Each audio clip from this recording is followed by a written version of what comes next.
तो मानव स्वास्थ्य एवं रोग का यह हमारा आज का नेक्स्ट वीडियो है, जिसमें आज हम जानेंगे सामान्य जुकाम यानी कि कॉमन कोल्ड के बारे में। लाइफ में कभी ना कभी आपको ये तो हुआ ही होगा और सभी लोग इससे भलीभांति परिचित हैं।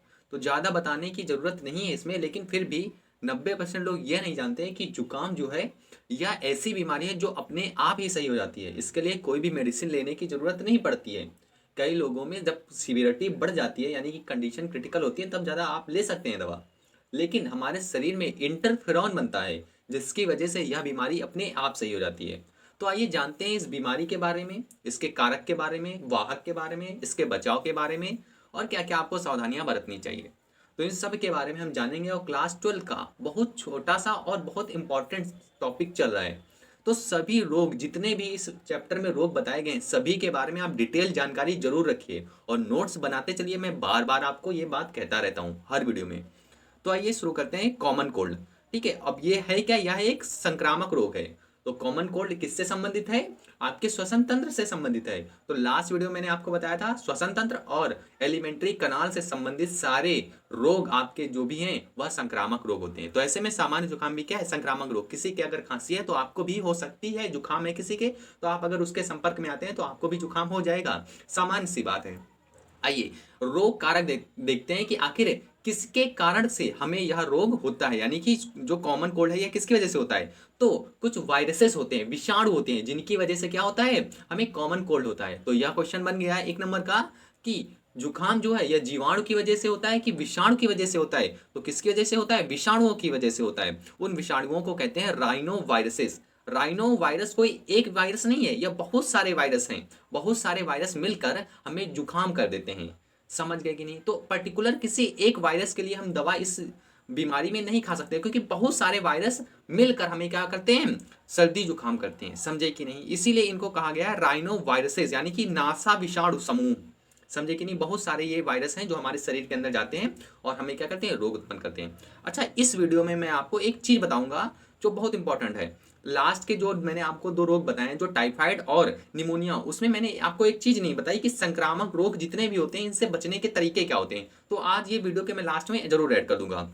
और एक चीज यहाँ पर देखिए नोट करने वाली है कि बहुत लोग कंफ्यूजन करते हैं कि निमोनिया और सामान्य जुकाम में अंतर क्या है। तो याद रखिए, जो सामान्य जुकाम है, कॉमन कोल्ड है, वह आपके ट्रैकिया में ही इन्फेक्शन कर सकता है। मैक्सिमम कहाँ जाएगा? ट्रैकिया तक जाएगा, उसके आगे नहीं जाता है। लेकिन जो निमोनिया है वह आपके लंग्स में जाकर इन्फेक्शन करता है। समझ गए कि नहीं? और जो निमोनिया है वह जीवाणु जनित रोग है। वहीं पर अगर आप देखिए सामान्य जुकाम, तो यह विषाणु जनित रोग है। इस चीज को आप समझिए, डिफरेंस समझिए। सामान्य जुकाम का जो सामान्य जुकाम जो है वह कहाँ तक रहता है? सिर्फ आपके ट्रैकिया में इन्फेक्शन कर सकता है, आपके गले तक ही रहता है सीमित। सामान्य जुकाम गले तक ही सीमित रहता है। लेकिन जब निमोनिया की बात करते हैं तो वो आपके फेफड़ों यानी कि एल्वोलाई तक जाता है। समझे कि नहीं? आगे देखिए, प्रभावित अंग कौन सा है? तो जाहिर सी बात है, नाक की आंतरिक झिल्ली व श्वसन मार्ग, यानी कि जहां से आप सांस लेते हैं, यानी कि आपका जो पूरा गला है, यह पूरा भाग क्या होता है? प्रभावित अंग होता है। आगे देखिए लक्षण कौन कौन से हैं। तो जाहिर सी बात है, आपने सभी ने महसूस किए होंगे, नाक में खुजली होती है, बेचैनी होती है, खांसी आना प्रमुख लक्षण है सामान्य जुकाम का। सिर दर्द बना रहता है, थकावट रहती है, सही से बोलने में आप बोल नहीं पाते हैं सही से, और बलगम भी आता है। तो यह सारे क्या है? इसके लक्षण है, कॉमन कोल्ड के सारे लक्षण है। सामान्यतः आप इन्हें देख सकते हैं, महसूस कर सकते हैं। अब बात करते हैं कि आखिर यह फैलता कैसे है, वाहक क्या है इसका। तो संक्रमित व्यक्ति के संपर्क में आने से यह आराम से फैल सकता है। संक्रमित व्यक्ति के कपड़े अगर आप इस्तेमाल करते हैं तो आपको भी यह रोग हो सकता है। समझे कि नहीं? तो यहाँ पर वाहक आराम से आप इनको पढ़ लीजिए। क्या लिखा है? हवा व संक्रमित व्यक्ति के सांस लेने पर, संक्रमित व्यक्ति के संपर्क या उसके कपड़ों के इस्तेमाल से, उसके बलगम से। अगर वह बलगम कहीं जमीन पर वो थूक देता है और ऐसे में वह किसी कारणवश आपके किसी भी तरीके से आपके शरीर के अंदर जाता है तो आपको भी जुकाम हो सकता है। यानी कि संक्रमित व्यक्ति के संपर्क में अगर आप आते हैं तो आपको क्या होगा? कॉमन कोल्ड हो सकता है। और संक्रामक रोग की यही खासियत होती है कि वह संक्रमित व्यक्ति से एक स्वस्थ व्यक्ति में आसानी से पहुंच सकते हैं। समझे कि नहीं? अब आइए देखते हैं इसकी समयावधि। समयावधि यानी कि कितने दिनों तक यह रोग सामान्यतः हमारे शरीर में रहता है। तो 5 से 6 दिन में यह रोग अपने आप सही हो जाता है। अगर आपका क्या प्रतिरक्षा तंत्र अच्छा है, मजबूत है, आप स्वस्थ हैं, तो 5 से 6 दिन में सर्दी जुकाम अपने आप सही हो जाता है। क्यों? क्योंकि हमारे शरीर में इंटरफेरॉन बनता है और इंटरफेरॉन जो होता है ये वायरस को, हमारी कोशिकाओं को नष्ट होने से बचाता है। अगर इंटरफेरॉन के बारे में आपको जानकारी चाहिए तो आप हमारे डिस्क्रिप्शन में एक दूसरी वीडियो है, उसको आप जरूर देखिए, वहां से आप इंटरफेरॉन समझ जाएंगे। तो जुकाम जो है इसके लिए कोई अलग से दवा नहीं आती है, या 5 से 6 दिन में अपने आप सही हो जाता है। लेकिन अगर आपको सर दर्द हो रहा है, बुखार आ रहा है, बेचैनी आ रहा है, तो इसके लिए आप पैरासीटामोल या फिर एस्लोपनेक आप खा सकते हैं। तो समझ रहे हैं कि नहीं जो मैं बताना चाह रहा हूँ, यानी कि जो सामान्य जुकाम है यह अपने आप सही हो जाता है।